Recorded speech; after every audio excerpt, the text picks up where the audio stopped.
काले के शिव के मनाई हो शिव मानत नाही।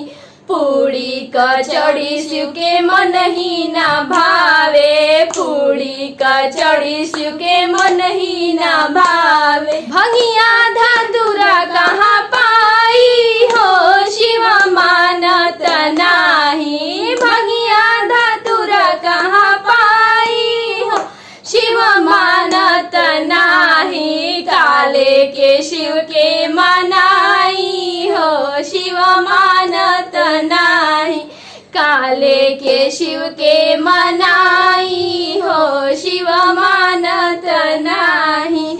महल अटारी शिव के मन ही ना भावे, महल अटारी शिव के मन ही ना भावे।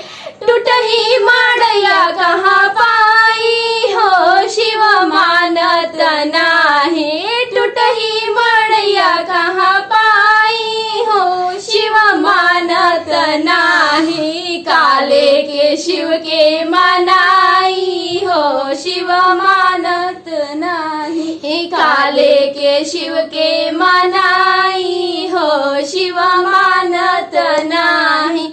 कपड़ा से लता शिव के मन ही ना भावे, कपड़ा से लता शिव के मन ही ना भावे। मृगा के छाला कहाँ पाई हो शिव मानत नाही। मृगा के छाला कहाँ पाई हो शिव मानत नाही। काले के शिव के मनाई हो शिव मानत नाही। काले के शिव के मनाई हो शिव मानत नाही।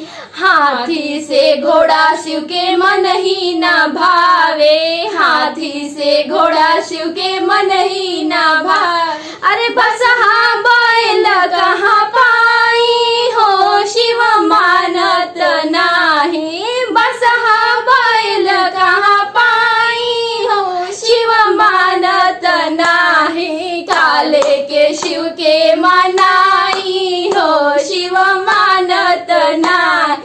काले के शिव के मनाई हो शिव मानत नाही। बहुत बहुत धन्यवाद गीत सुने खातिर। प्रणाम और धन्यवाद ये वीडियो देखला खातिर। हमार काम यदि रहुआ पसंद आवता तो हमार चैनल के जरूर सब्सक्राइब करी और संगे संगे नोटिफिकेशन वाला घंटियों दबा दी। हमार चैनल पर भोजपुरी लोकगीतन के सुनी और आनंद ली। हम रोज एगो वीडियो के संगे हाजिर बनी। धन्यवाद।